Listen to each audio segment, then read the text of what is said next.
साथियों नमस्कार। साथियों, एक महीने पहले सुप्रीम कोर्ट ने एक ऑर्डर दिया था जिसमें उन्होंने कहा कि इलेक्टोरल बॉन्ड स्कीम पूरी तरह से अनकॉन्स्टिट्यूशनल है, यानी कि असंवैधानिक है, इसे तुरंत निरस्त कर देना चाहिए। और सुप्रीम कोर्ट ने एसबीआई से ये कहा था कि आपके पास जितनी भी फंडिंग इस तरीके से हुई है, मतलब आपको जितने भी लोगों ने इस तरीके से फंड दिया है उसकी लिस्ट हमको दीजिए, और जितनी भी पॉलिटिकल पार्टीज को फंड मिला है उसकी लिस्ट भी दीजिए। इलेक्शन कमीशन से कहा। वो लिस्ट के एसबीआई द्वारा 12 मार्च तक दे दी गई थी, लेकिन पूरी नहीं थी, तो सुप्रीम कोर्ट ने कहा कि 15 मार्च तक टाइम दे रहे हैं, पूरी लिस्ट हमें निकाल करके दो। तो 15 मार्च तक पूरी लिस्ट निकाल करके दी गई, जितना वो कर सकते थे, और उन्होंने ओवर टाइम किया और एसबीआई ने इस काम को कर दिया। हालांकि अभी भी कई चीजें हैं जो सामने आना बाकी हैं, लेकिन इन सब चीजों के आने के बाद कुछ लोगों की जान में जान आ गई है। उनको लग रहा है कि उन्हें कुछ कंटेंट मिल गया, पता उन्हें कुछ नहीं है, बस वोट चलाने के लिए कुछ मिल जाना चाहिए। ऐसे इन लोगों को एक कंटेंट मिला था कुछ दिन पहले, मेयर के चुनाव चंडीगढ़ में हुए थे, उसको लेकर के, हालांकि वो गलत थे तो उसको लेकर के बोलते रहते थे। उससे पहले एक कंटेंट इन्हें मिला था मणिपुर वाला। मणिपुर में ऐसी होट लाते रहते थे, मणिपुर पर बोलिए, मणिपुर पर बोलिए। मेरे कमेंट सेक्शन में काफी लोग कमेंट करते हैं, अभी बोल रहे हैं आजकल इलेक्टोरल बॉन्ड्स पर बोलिए, इलेक्टोरल बॉन्ड्स पर बोलिए। अरे भाई, बोल रहे हैं इलेक्टोरल बॉन्ड पर, चिंता क्यों कर रहे हैं? आपको तो आपके नेता लोग, मीडिया वाले, कुछ यूट्यूबर्स जो रटा देते हैं आप मान लेते हो, कभी रिसर्च करते नहीं हो, तो हमें आना पड़ता है, क्या करें। खैर, हम इस पूरे मसले को देखते हैं। मसला था क्या? देखिए, ये इलेक्टोरल बॉन्ड का जो मामला भी वायरल चल रहा है, काफी चर्चा में है, इस पर थोड़ी जिक्र कर लेते हैं। तो साथियों, होता क्या था, अब ध्यान से सुनना। कोई पॉलिटिकल पार्टी है, ठीक है, पॉलिटिकल पार्टी, राजनीतिक दल है। इस पॉलिटिकल पार्टी को आपको चंदा देना है, आपको कोई ना कोई इसको डोनेशन देना है। तो डोनेशन आप कैसे दोगे? मैं बिल्कुल ग्रॉस स्टार्टिंग कर रहा हूं, बिल्कुल जीरो से। जब ये इलेक्टोरल बॉन्ड स्कीम नहीं आई थी वहां से स्टार्ट कर रहा हूं। अगर मान लो मुझे बीजेपी को चंदा देना है, तो मैं कैसे दूंगा चंदा? मैं जाऊंगा बीजेपी के दफ्तर में, बीजेपी से कहूंगा ये लीजिए 1000 रुपए मेरी तरफ से चंदा, बीजेपी रख लेगी। अब मैं कौन हूं? कहीं रिकॉर्ड नहीं है। बीजेपी चाहे तो मेरा नाम लिख ले, ना चाहे न लिखे। मैंने कितना दिया कोई रिकॉर्ड नहीं है। बीजेपी ने बोल दिया 1000 दिया तो 1000 मान लो, 1 लाख दिया तो 1 लाख मान लो। अगर उनके अकाउंट में मैंने ट्रांसफर किया है तो साफ साफ रिफ्लेक्ट हो जाएगा। और जो नहीं किया है, जो कहीं रिकॉर्ड में नहीं है, वो तो ब्लैक मनी हुआ ना। ब्लैक मनी क्या होता है? जो कहीं रिकॉर्ड में नहीं होता, ना बैंक के रिकॉर्ड में हो, ना पार्टी के रिकॉर्ड में हो, ना आपके रिकॉर्ड में हो, वो बस पैरेलल चल रहा है, उसे कहते हैं ब्लैक मनी। जैसे आपको पगार मिली, आप 1 लाख रुपए महीने पर कहीं काम करते हो, तो उसने 90,000 रुपए तो आपके अकाउंट में ट्रांसफर कर दिए और 10,000 रुपए आपको कैश दे दिए। अब वो 10,000 रुपए आपने कहीं खर्च दिए, कपड़े ले आए, कुछ कर लिया, तो वो 10,000 का कहीं भी कोई रिकॉर्ड नहीं है। अगर आप किसी को बोलोगे कि मेरी सैलरी 90,000 रुपए है, तो वो कितनी भी ताकत लगा ले, पता नहीं कर सकता कि 10,000 रुपए आपको कैश में दिए भी थे कि नहीं दिए थे, अगर आप थोड़े स्मार्ट हैं तो। खैर, तो इस तरीके से डोनेशन पहले मिलता था। मुझे अगर 1000 रुपए देने हैं तो मैं 1000 रुपए दे दूंगा, पार्टीज रख लेंगी। पार्टीज बाद में बताती भी थी, एक लिस्ट जारी करती थी कि हमको देखो मिस्टर एक्स ने इतना अमाउंट दिया है, मिस्टर वाई ने इतना अमाउंट दिया है, मिस्टर जेड ने इतना अमाउंट दिया है। इलेक्शन कमीशन उस चीज को अपनी वेबसाइट पर जारी भी करता था। उसकी ड्यूटी थी ये बताना पब्लिक को कि किस पॉलिटिकल पार्टी को कौन सा आदमी कितने रुपए दे रहा है, ये बताना जरूरी होता था। लेकिन कभी भी चीजें क्लियरली रिफ्लेक्ट नहीं हो पाती थी, क्योंकि पैसा, हर पैसा कभी भी उसमें नहीं आता था, लिस्ट में नहीं होता था, कहीं भी मेंशन नहीं होता था। तो इसी को ब्लैक मनी कहते थे, जो सर्कुलेट हो रहा था मार्केट में। ब्लैक मनी की जो सोर्सेज हैं वो काफी सारे हुआ करते थे, केवल ये पॉलिटिकल पार्टी की फंडिंग ही नहीं। हमारे देश में ब्लैक मनी की एक पैरेलल इकोनॉमी चलती थी। जितना रुपया आपको डॉक्यूमेंट्स में दिखाई दे रहा है, जितना रिकॉर्ड्स में दिख रहा है, वो तो है ही, उससे ज्यादा रुपया तो अनऑफिशियल चलता था। सट्टे में चल रहा है, इसमें चल रहा है, और अलग अलग तरीके की फंडिंग हो रही है, विदेशों से हो रही है, एनजीओ के नाम पर चल रहा है, ड्रग्स के नाम पर चल रहा है, हथियार के नाम पर चल रहा है ना, अलग अलग कैंपेन्स के नाम पर चल रहा है। बहुत तरीके थे, आज भी हैं, ऐसा नहीं खत्म हो गया, चल रहा है। लेकिन जब से यूपीआई आया है, डिजिटल क्रांति आई है हमारे देश में, और काफी सारी चीजें और हुई हैं, तब से बहुत सुधार आया, बहुत चीजें कंट्रोल्ड हो गई हैं। उतनी नहीं हो पाई हैं, लेकिन काफी हो गई हैं। खैर, अब क्या हुआ, 2017 में सरकार एक फाइनेंशियल एक्ट लेकर के आई। उसमें एक अधिनियम था, उसमें एक बदलाव किया, और उसमें उन्होंने ये कहा कि भाई देखो, 2018 से कोई भी पॉलिटिकल पार्टी अगर फंडिंग लेगी तो इलेक्टोरल बॉन्ड के जरिए लेगी, इलेक्टोरल बॉन्ड के जरिए लेगी। अब साहब, ये क्या होता है इलेक्टोरल बॉन्ड? बोला कि भाई इस तरीके से ही लेना पड़ेगा, तभी फंडिंग आप दे पाओगे, अन्यथा नहीं दे पाओगे। बाकी आप ब्लैक में तो किसी को दे दो भाई, उसे तो कोई रोक नहीं सकता, ब्लैक में तो आज भी दिया जाता है। हम ये नहीं कह रहे कि पॉलिटिकल पार्टीज बिल्कुल अच्छी होती हैं, सब कुछ वाइट वाइट हो गया ना, ब्लैक में आज भी हो रहा है। लेकिन आप इंटेंशन जानिए। इलेक्टोरल बॉन्ड आया। अब इलेक्टोरल बॉन्ड क्या है ये देखिए, एक ऐसे कागज का टुकड़ा होता है जो स्टेट बैंक आपको दे देगी। मान लो मेरा नाम है अंकित, अब अंकित चाहते हैं कि वो कांग्रेस को 1000 रुपए दे दें, तो हम 1000 रुपए पहले कैसे देते, जाकर के 1000 रुपए ये ले लीजिए आप। अब हम ऐसे नहीं दे सकते, अब हमको जाना पड़ेगा एसबीआई में। अब हम जाएंगे एसबीआई, ये बैंक फिक्स है, एसबीआई में ही जाना पड़ेगा। हमको अकाउंट खुलवाना पड़ेगा, एक अकाउंट होगा हमारा वहां पर, जैसे डीमैट अकाउंट होता है ना, शेयर होल्डर लोग जो है शेयर वेयर का जो काम करते हैं वो एक डीमैट अकाउंट खुलवाते हैं, उसके जरिए ही ट्रेडिंग वगैरह शेयर वगैरह वो सब कर सकते हैं। तो मेरा एक अकाउंट यहाँ खुलेगा, ठीक है ना, उस अकाउंट में मैं पैसे डालूंगा, फिर इस अकाउंट से ही यानी कि एसबीआई इसी अकाउंट के जरिए मुझे 1000 रुपए का एक पेपर दे देगी, एक पेपर सा दे देगी, इस पर लिखा होगा कि अंकित ने 1000 रुपए का बॉन्ड खरीदा है, मतलब एक कागज का टुकड़ा दे देगी जिसकी कीमत 1000 रुपए होगी इस कागज के टुकड़े की, और ये देखने में ऐसा होगा, ये लिखा है ना जैसे 1000 रुपए, जरूरी नहीं है 1000 ही हो, मल्टीपल 1000 का होगा। मल्टीपल का मतलब है या तो 1000 होगा, या 10,000 होगा, या 1 लाख होगा, या 10 लाख होगा, या 1 करोड़ होगा, है ना, 1000 का ही मल्टीपल होगा।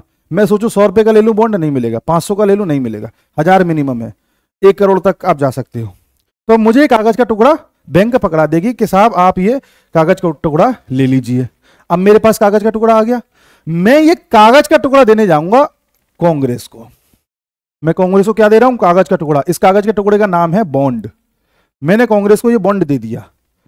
अब कांग्रेस के पास 1000 रुपए का एक बॉन्ड है। अब कांग्रेस इस बॉन्ड का भी कुछ नहीं कर सकती, कांग्रेस को वापस आना पड़ेगा एसबीआई में कि भाई ये 1000 रुपए का एक कागज है, इसे आप ले लीजिए। एसबीआई ये वापस ले लेगी 1000 रुपए का कागज, और इसके बदले इनके अकाउंट में 1000 रुपए ट्रांसफर कर देगी। समझ गए? जैसे आप किसी मिठाई की दुकान पे कई बार जाते होगे तो टोकन मिलता है, कई कई बार आप पहले काउंटर पर जाते हो, उससे कहते हो कि भाई मुझे एक समोसा लेना है, वो कहेगा कितने का, मतलब आपने कहा कितने का, उसने कहा 10 रुपए का, तो आप उसे 10 रुपए देते हो, वो आपको एक टोकन देता है, टोकन।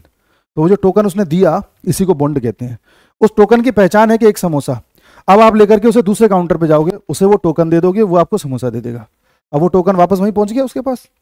तो जिसने आपको टोकन दिया था, जिसको आपने कैश दिया, उसने आपको टोकन दिया, वो एसबीआई है। और जिसने आपको समोसा दिया है, समोसे का जहां पे आपने लेन देन किया, वो आप पॉलिटिकल पार्टी के साथ कर रहे हो। समझ गए? अब इसमें कुछ कंपल्शंस थे। अगर अंकित को ये पर्चा चाहिए, ये कागज का टुकड़ा चाहिए, तो अपना अकाउंट खुलवाना पड़ेगा, और अकाउंट खुलवाना है तो केवाईसी करवाना पड़ेगा, केवाईसी। और उस समय मेरी डिटेल एसबीआई के पास पहुंच जाएगी। और जब कांग्रेस जाएगी इस चीज को निकलवाने, तो कांग्रेस को सिर्फ पैसा दिया जाएगा।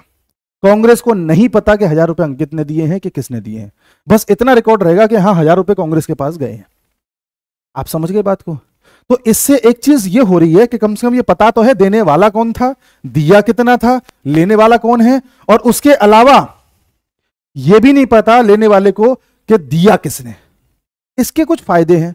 फायदे क्या हैं देखिए। पहले क्या होता था कि मान लो कांग्रेस आई और कांग्रेस ने यह कहा कि अंकित भाई तुम जरा हमको कुछ पैसे दे दो। अंकित ने कहा हम पैसे नहीं दे पाएंगे साहब, हमारे पास उतना पैसा नहीं है, गरीब हैं, ये वो है। कांग्रेस के दे रहे हो कि नहीं दे रहे? नहीं दे पाएंगे। नहीं दोगे तो परेशान हो जाओगे आप, ठीक है। और मान लो अगर आपने दे दिया, पहले आपने अगर इसे 1000 रुपए दे दिए तो कोई बात नहीं, बीजेपी इधर आपको देख रही है, कोई बात नहीं, क्योंकि बीजेपी को पता है कि अंकित ने 1000 दिए, कांग्रेस को 1000 मिले, और कांग्रेस को अंकित से ही मिले। ये जो तीसरा वाला पॉइंट है ना कि कांग्रेस को अंकित से ही मिले, ये इलेक्टोरल बॉन्ड में नहीं पता चलता।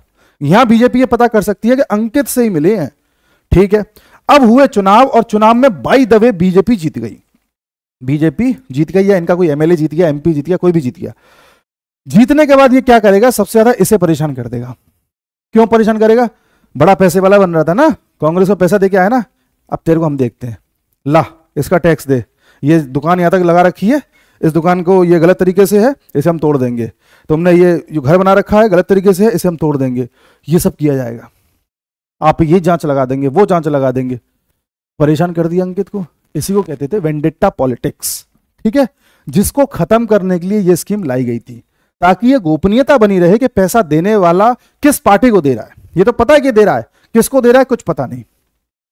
चलिए, दूसरा ये भी पता रहे कि कम से कम जो पैसा जिस पार्टी को मिला है वो कितना है और किसने दिया, मतलब सब रिकॉर्ड में रहे। ये काम चल रहा था। एक चीज और आई इसके बाद ये भी कहा गया इस स्कीम में, जो इलेक्टोरल बॉन्ड स्कीम है, इसमें एक चीज ये भी कही गई कि देखो साहब, आप कभी भी जाके बैंक से नहीं ले सकते, आपको हर चौथे महीने, जैसे जनवरी, और जनवरी के बाद अप्रैल आता है चौथा महीना, ठीक है, उसके बाद ऐसे करके हर चौथे महीने ही 1 से लेके 10 तारीख तक आप बैंक में जा सकते हो और बॉन्ड ले सकते हो, सिर्फ 1 से लेके 10 तारीख तक। और जब आप बॉन्ड ले लोगे, अगर आपको वो पर्चा मिल गया और आपने वो पर्चा मान लो पॉलिटिकल पार्टी को दे दिया, कांग्रेस को दे दिया, तो कांग्रेस को ये बॉन्ड 15 दिन के अंदर अंदर एनकैश कराना है, 15 दिन के अंदर अंदर उसका कैश ले लेना है, या पैसे ट्रांसफर करा लेते हैं जो भी। अगर आपने वो 15 दिन में नहीं कराया तो ये पैसा ऑटोमेटिक पीएम केयर फंड में चला जाएगा। जो पीएम केयर फंड होता है, राहत कोष होता है जिससे राहत वगैरह दी जाती है, उसमें चला जाएगा। ठीक है साहब, ये इसका दूसरा एस्पेक्ट था। तीसरा एस्पेक्ट इसका ये था कि भाई देखिए, पहले क्या होता था, पहले वाला जो नियम था जब ये बॉन्ड नहीं थे, कि कोई कंपनी है, मान लो कंपनी पैसा दे रही है ना, तो कंपनी का प्रॉफिट है मान लो 100 रुपए, तो कंपनी अपने 100 रुपए, प्रॉफिट की बात कर रहा हूं, अपने 100 रुपए का मैक्सिमम 7.5% ही एज अ चंदा दे सकती थी, यानी 7.5 रुपए ही आप चंदा के रूप में दे सकते हो, इससे ज्यादा नहीं दे सकते थे। इस एक्ट में यह कह दिया गया कि आप कितना भी दे सकते हो, आप कोई कंपनी हो XYZ, कितना भी पैसा दे सकते हो, कोई रोक टोक नहीं है। हालांकि ये गलत है, यही सुप्रीम कोर्ट ने कहा था। उसके बाद एक चीज और निकल करके आई इस एक्ट में, एक चीज और कही गई, वो ये कि एक सेकंड, पहले कंपनी कोई भी पैसा किसी को दे रही है या पॉलिटिकल पार्टी को फंडिंग कर रही है, तो कंपनी को अपने शेयर होल्डर्स को बताना होता था। जितने भी कंपनी में कई सारे शेयर होल्डर हैं, आप मान लो शेयर ले रहे हो रिलायंस के, तो रिलायंस में आपका भले ही 1 रुपया लगा हुआ है, लेकिन शेयर होल्डर तो आप हो, तो शेयर होल्डर को ये जिम्मेदारी होती है कंपनी की कि शेयर होल्डर को वो सारी चीजें बताएं कि भाई आपने जो पैसा हमारी कंपनी में लगा रखा है, इस पैसे का हम यहाँ यूज कर रहे हैं, या जो प्रॉफिट हो रहा है इसका हम यहाँ यूज कर रहे हैं। ये चीज अब नए वाले एक्ट में नहीं थी। नए वाले एक्ट में ये सब बताना था ही नहीं कि आप कहां पर कर रहे हो, कहां पर नहीं कर रहे हो। तो शेयर होल्डर वाला सीन यहां पर नहीं था, शेयर होल्डर को पता ही नहीं चलता था। ठीक है, उसके अलावा सरकार ने इस स्कीम के जरिए एक नियम और बनाया कि जो भी फॉरेन लैंड पर या फॉरेनर्स हैं, जो विदेशी हैं, जिनकी सिटीजनशिप इंडिया की नहीं है, वो विदेशी लोग इस बॉन्ड को नहीं खरीद सकते, किसी पॉलिटिकल पार्टी की फंडिंग नहीं कर सकते। पहले क्या होता था कि विदेशी लोग भी बहुत फंडिंग करते थे, बहुत सारे एनजीओ जैसे खुल गए थे जिनका कोई अस्तित्व नहीं था, बट ऑन पेपर एनजीओ है, विदेश से फंडिंग आ रही है, पॉलिटिकल पार्टी को जा रही है, चुनाव लड़ा जा रहा है। उधर चाइना ने कह दिया फलानी पार्टी हम तुमको इतना पैसा देंगे, तुम बस ऐसी पॉलिसीज बनाना जैसी हम चाहते हैं। चाइना ने यहां पर एक एनजीओ के अकाउंट में पैसे डलवाए, एनजीओ ने वो पॉलिटिकल पार्टी को दे दिए, चल रहा है मामला, कोई रिकॉर्ड ही नहीं है कहीं। सरकार ने अब यह कह दिया कि कोई फॉरेनर इसमें पैसा नहीं डाल सकता, वो बॉन्ड नहीं खरीद सकता। यह भी इसमें एक प्रावधान लेकर के सरकार आई थी। उसके अलावा इसमें एक चीज और सामने निकल करके आई, वो ये कि इसमें कोई भी पॉलिटिकल पार्टी पैसा नहीं ले सकती। आप ये सोच रहे हो कि कोई भी हम कल कोई पॉलिटिकल पार्टी बना ले और अपनी पार्टी को पैसा दिलवा ले, नहीं कर सकते। इसमें वही पॉलिटिकल पार्टी पैसा ले सकती हैं जो रिप्रेजेंटेशन ऑफ पीपल एक्ट 1951 के 29A में रजिस्टर्ड हैं। ये एक एक्ट है, रिप्रेजेंटेशन ऑफ पीपल्स एक्ट, जो लोग पॉलिटी पढ़ते हैं उन्हें पता होगा। इसमें जो पॉलिटिकल पार्टी रजिस्टर्ड हैं उन्हीं को ये बॉन्ड मिल सकता है, प्लस उन पॉलिटिकल पार्टीज के पास कम से कम 1% वोट हो, या तो पिछले लोकसभा चुनाव का या पिछले विधानसभा चुनाव का, या तो लोकसभा चुनाव में वो जीते हो इतने, या असेंबली में जीते हो, जो स्टेट असेंबली होती है उसमें। वरना से तो कोई भी पॉलिटिकल पार्टी बना लेगा, कैसे ही पैसा लेता रहेगा, वो सब नहीं चलेगा। ये भी इसमें एक शर्त थी। अब देखो, इन सब चीजों की वजह से काफी लगाम तो लगी होगी, नो डाउट, हम ये नहीं कह रहे कि नहीं लगी, और ऐसा भी है कि कई चीजें ब्लैक में आज भी चल रही होंगी। बट आपके मन में सवाल ये आएगा कि ठीक है साहब, आप बता रहे हो, बड़ा अच्छा सा तो लग रहा है, लेकिन सुप्रीम कोर्ट ने फिर मना क्यों कर दिया? सुप्रीम कोर्ट ने क्यों कह दिया कि ये जो है अनकॉन्स्टिट्यूशनल है? सुप्रीम कोर्ट इतनी सख्त क्यों हो गई इस चीज को लेकर के, और सरकार को चीज एकदम से माननी ही कैसे पड़ गई, उस पर बात करते हैं। सुप्रीम कोर्ट ने इसे 3 वजहों से असंवैधानिक घोषित किया, अनकॉन्स्टिट्यूशनल घोषित किया। पहला कारण यह था कि इसमें राइट टू इंफॉर्मेशन, हमारा एक सूचना का अधिकार होता है। हम नागरिकों को यह पता होना चाहिए कि किस पॉलिटिकल पार्टी को कहां से पैसा मिल रहा है, कौन कितना पैसा दे रहा है, कौन किस पॉलिटिकल पार्टी को कितना पैसा दे रहा है। यह हमारा सूचना का अधिकार है, राइट टू इंफॉर्मेशन है। आर्टिकल 19(1)(a) के तहत जब हमको ये पता ही नहीं होगा कि कौन किसको कितना दे रहा है तो ये इसका वायलेशन है, तो ये अनकॉन्स्टिट्यूशनल हो गया। दूसरा, मैंने कंपनी वाला बताया कि मान लो इंडिविजुअल की जगह कोई कंपनी पैसा लगा रही है किसी पॉलिटिकल पार्टी में बॉन्ड खरीद के, तो कंपनी को पहले तो ये था रिस्ट्रिक्शन के 7.5% के प्रॉफिट से ज्यादा नहीं कर सकते आप उसमें कंट्रीब्यूट। और दूसरा ये कि आपको अपने शेयर होल्डर को बताना होगा, शेयर होल्डर को भी तो पता हो कि उसका पैसा कहां लग रहा है कहां नहीं लग रहा। लेकिन इसमें शेयर होल्डर को पैसे का पता ही नहीं। शेयर होल्डर को यह भी पता है कि 7.5 से ज्यादा लगेगा, कितना लगेगा ये नहीं पता। मान लो कोई कंपनी 7.5% से के बजाय अपना 20% किसी पॉलिटिकल पार्टी को दे दे, तो शेयर होल्डर क्या कर लेगा? भाई शेयर होल्डर का भी एक राइट है, अधिकार है, उसे भी पता होना चाहिए ना कि उसकी कंपनी किसको पैसा दे रही है। तो वो इसमें वायलेट हो रहा था। ये दो बहुत बड़े राइट्स वायलेट हो रहे थे इसमें, जिसकी वजह से सुप्रीम कोर्ट ने इसको मना किया। और तीसरा कॉज और है, उसे कहते हैं doctrine of proportionality. Doctrine of proportionality का मतलब यह होता है, एक शब्द है, थोड़ा सा टेक्निकल वर्ड है, इसका मतलब यह होता है कि सरकार यह कह करके लाई थी इस स्कीम को कि इससे काला धन रुकेगा। तो सुप्रीम कोर्ट यह कह रही है कि आप का जो उद्देश्य है और आप जो लेकर के आए हो ये कुछ बराबर सा नहीं बैठ रहा। मतलब इससे भी अच्छी चीज लाई जा सकती थी। कहते ना कि जितना खर्चा किया उस हिसाब से माल नहीं मिल रहा। तो सुप्रीम कोर्ट वही कह रही है कि जो आपका उद्देश्य है वो चीज इससे पूर्ति हो नहीं पा रही, इसको या तो बेहतर करो या कुछ और लेके आओ। आप अगर ये कहो कि इससे काला धन रुकेगा पूरी तरह से, तो ये बात को जम नहीं रही। इसमें स्कोप दिख रहा है कहीं ना कहीं। और काला धन अगर रुक भी जाए ना भी रुके तो एक फंडामेंटल राइट्स हमारे वायलेट हो रहे हैं, इसका हम कंपनसेशन कैसे करें? तो ये प्रोपोर्शनल करो चीजों को, कोई राइट भी वायलेट ना हो, आपका ब्लैक मनी भी रुक जाए और जो है फॉरेन फंडिंग भी रुक जाए। ये सुप्रीम कोर्ट ने कहा था। तो ये बात थी। कुछ लोग इसी बात से खुश हो जाते हैं कि ओह मजा आ गया, मजा आ गया, मजा आ गया, सरकार फंस गई, सरकार फंस गई, सरकार फंस गई। उन्हें मिलता नहीं ना कुछ भी। एक जमाना था जब बड़े बड़े घोटाले सामने आते थे, इतने लाख करोड़ का घोटाला, उतने लाख करोड़ का घोटाला। और आज आदमी इतना ज्यादा सोशल मीडिया में घुसा हुआ है, इतना ज्यादा यूट्यूब में सर्च कर रहा है, नेट पे सर्च कर रहा है, तब जाकर उसे कुछ चीजें पता चलती है तो खुश हो जाता है अचानक से कि अरे कुछ तो मिला।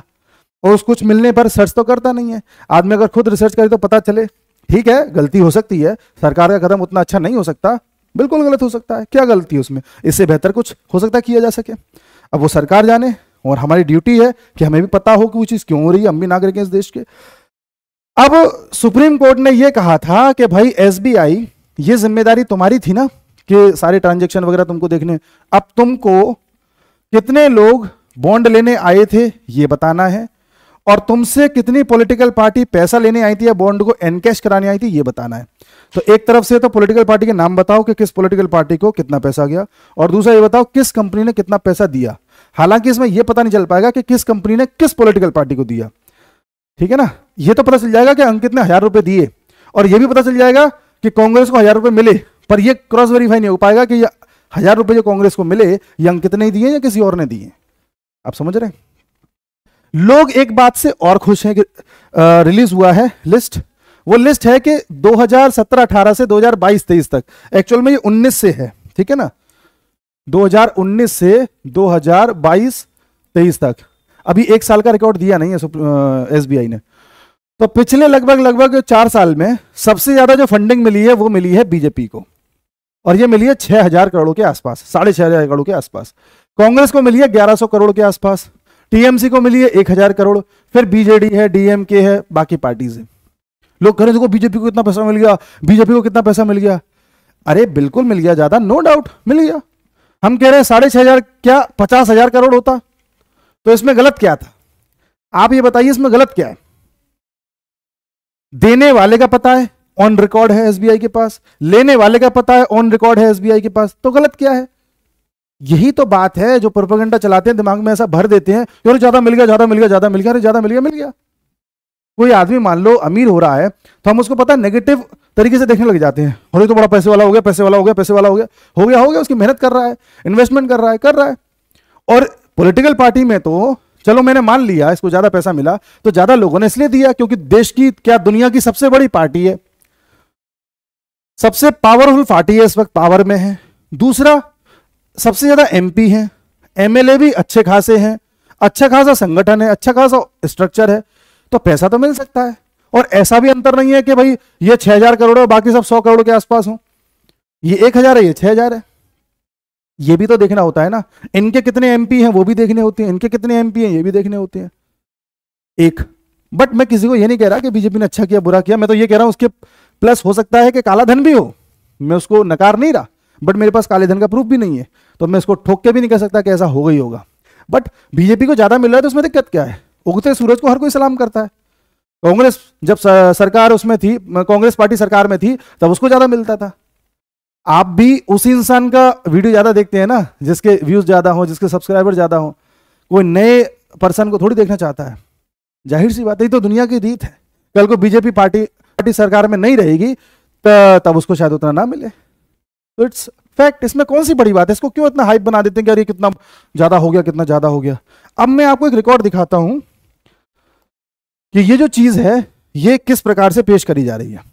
ये रिकॉर्ड है 2004-05 से लेकर के 2010-11 तक का। 2004-05 से लेकर के 2010-11 तक, इन 6 साल में सबसे ज्यादा जो पैसा मिला है डोनेशन के रूप में वो मिला था कांग्रेस को। अब क्यों नहीं बीजेपी को मिला था? जाहिर सी बात है, कांग्रेस पार्टी सरकार में थी, मिल गया, क्या बुरा है इसमें। कांग्रेस को मिला था लगभग 2000 करोड़, ये लैक्स में लिखा है तो 2000 करोड़ है ये, और बीजेपी को मिला था लगभग 994 करोड़।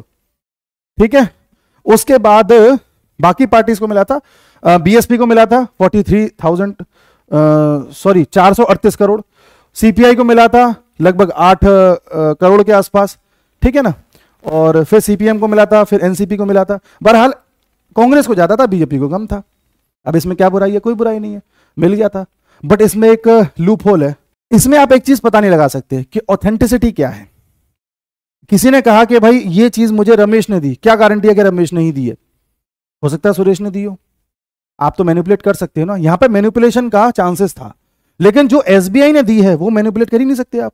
सुप्रीम कोर्ट में 2 लोगों ने लिस्ट दी है, एक एसबीआई ने दी है, एक इलेक्शन कमीशन ने दी है। इलेक्शन कमीशन ने बताया कि किस पॉलिटिकल पार्टी को कितना पैसा आया है, एसबीआई ने बताया कि किसने कितना पैसा लिया हमसे और कितना पैसा पॉलिटिकल पार्टी को दिया। ये दोनों ही इंडिपेंडेंट हैं फ्रॉम द सरकार, और सब कुछ रिकॉर्ड में है, कोई चाह करके भी गलती नहीं कर सकता। लेकिन यहां चांसेस थे, वो सरकार की मंशा थी कि ये जो फ्लॉज है ना, इन फ्लॉजेस को खत्म करना है। ये फ्लॉजेस को खत्म करने के लिए उद्देश्य से ही वो लाया गया था। चलिए एक चीज और देखते हैं कि किस कंपनी ने या इंडिविजुअल ने कितने बॉन्ड खरीदे या कितने के बॉन्ड खरीदे। तो इसमें भी आपको मैं नाम दिखाऊं, जो नाम आप देखना चाह रहे हैं वो आपको नहीं मिलेगा यहां पर, मैं पहले ही बता दे रहा हूं। सबसे ज्यादा खरीदा है या जो बॉन्ड के जरिए पैसा या चंदा दिया है वो future gaming and hotel services ने दिया है, फिर mega engineering and infrastructure limited ने दिया है, उसके बाद क्विक सप्लाई है, फिर वेदांता है, फिर हल्दिया है, एसएल है, वेस्टर्न यूपी पावर है, अलग अलग कंपनीज हैं। लेकिन इसमें आप जो देखना चाह रहे हैं रिलायंस, वो नहीं है, और जो अडानी देखना चाह रहे हैं वो आपको देखने को नहीं मिलेगा, नहीं मिलेगा। यही बात है, अडानी को देश बेच दिया, अडानी को देश बेच दिया। अरे यही अडानी है जिसने श्रीलंका में पैसा लगाया हुआ है। लोग अडानी को गलत समझते हैं, मैं हैरान होता हूं क्यों। आपके देश में कोई आदमी अमीर बन रहा है, कल को वो आदमी पूरी दुनिया में हो सकता है 3-4 नंबर का अमीर बन जाए। अडानी बना भी था 30 नंबर पर, कल को पहले नंबर का बन सकता है। तो आपको तो फक्र होना चाहिए कि दुनिया का सबसे अमीर आदमी आपके देश का है। वो आदमी के पास पैसा है तो पैसा लगा रहा है, पैसा लगा रहा है तो पैसा बना रहा है। मान लो आज मेरे पास 1000 करोड़ रुपए आ जाए तो मैं कल एक मॉल खड़ी कर दूंगा, छोटी सी मॉल खड़ी कर पाऊंगा लेकिन कर दूंगा, और उस मॉल से मेरे पास और पैसा आएगा, और पैसा आएगा। कल को हो सकता है मैं कोई एक पेट्रोल पंप ले लूं, कल को हो सकता है मैं कोई और एक होटल बना दूं, उससे पैसा आएगा, हो सकता है एक रेस्टोरेंट बना लूं। तो पैसे से आदमी पैसा बनाता है। हम पैसे वाले को नेगेटिव वे में क्यों देखते हैं? आप नेगेटिव वे में तब देखिए ना जब वो कोई गलत तरीके से बना रहा हो। भाई उसने तो एक पोर्ट खरीद लिया, मोदी ने पोर्ट बेच दिया। पोर्ट कैसे बेच दिया? सरकार की हर, देखिए इलेक्टोरल बॉन्ड स्कीम है, इस पे तो लोगों ने बाल की खाल निकाल दी अच्छे से। अगर ये चीज वास्तव में कर दी होती, अडानी को बेच दिया होता, अंबानी को बेच दिया होता, तो लोग कितना बवाल कर देते। हालांकि एक नेता हैं जिन्हें को उतनी ज्यादा समझ नहीं है, वो बोलते रहते हैं कुछ ना कुछ और उनके समर्थक उनके पीछे खड़े हो जाते हैं। अडानी को देश बेच दिया, अडानी को देश बेच दिया, देखो भैया देश बेच दिया है। अरे भाई पहले रिसर्च तो कर लो किसको क्या बेचा क्या नहीं बेचा। तो एक टाइम था जब इस देश में कोई भी चीज किसी को भी पानी के भाव में बेच दी जाती थी। 2G स्कैम ऐसे ही हुआ, कोल स्कैम ऐसे ही हुआ। उसके बाद यहां पर बोली लगने लगी कि जो जितनी बोली लगाएगा वो टेंडर को ले जाएगा। अब पैसे वाले लोग ज्यादा लगाएंगे तो जाहिर सी बात है पैसे वाले ले जाएंगे, उसमें क्या गलत है, आप पे पैसा है आप लगाइए। 4G सर्विसेज हम लेकर के आए देश में, हम क्या मतलब हमारे देश में आई 4G सर्विसेज, तो सबसे पहले जियो ने स्टार्ट करी। जियो क्यों कर पाया, और फ्री में दी उसने, 1-2 साल तक तो फ्री में चलवाया था जियो। तो जियो फ्री में चलवाना रिलायंस ही अफोर्ड कर सकता था, मुकेश अंबानी ही अफोर्ड कर सकते थे, कोई और नहीं कर सकता था। जिस पर पैसा होगा वही झेल सकता है 2 साल का घाटा। और उसके बाद उन्होंने मार्केट बना लिया, अपना कैप्चर कर लिया, क्या बुराई है, अब क्या कर सकते हैं। आपको उनसे दिक्कत थी तो आप जियो की सिम नहीं लेते, लेकिन जो लोग आज उनको गाली दे रहे हैं वही जियो की सिम लेने गए होंगे। तो ये चीज है, हमें एज अ नागरिक ये पता होना चाहिए कि हम किस बात पर बहस कर रहे हैं, हम किस बात पर बहस कर रहे हैं। कहीं नेता लोग हमको बेवकूफ तो नहीं बना रहे, कहीं हमारे कॉन्स्टिट्यूशन से खिलवाड़ तो नहीं हो रहा। इलेक्टोरल बॉन्ड स्कीम अनकॉन्स्टिट्यूशनल है तो है, हटानी चाहिए तो हटानी चाहिए। ऐसी चीज क्यों रखें जिसमें किसी को डाउट हो, ऐसी चीज क्यों रखें जिसमें लोगों को ना पता चल पाए कि उनके पैसे का क्या हो रहा है, ऐसी चीज क्यों रखें जिसमें कंपनी के शेयर होल्डर को ना पता चल पाए कि उनके पैसे का क्या हो रहा है। हटनी चाहिए तो हटनी चाहिए, बिल्कुल हट जाए, अच्छी चीज है। हमें एज अ नागरिक सोचना चाहिए, एज अ बीजेपी या कांग्रेस का होकर नहीं सोचना चाहिए। जो चीज अच्छी है उसे डंके की चोट पर बोलना चाहिए, अच्छा है तो है, गलत सिद्ध करो।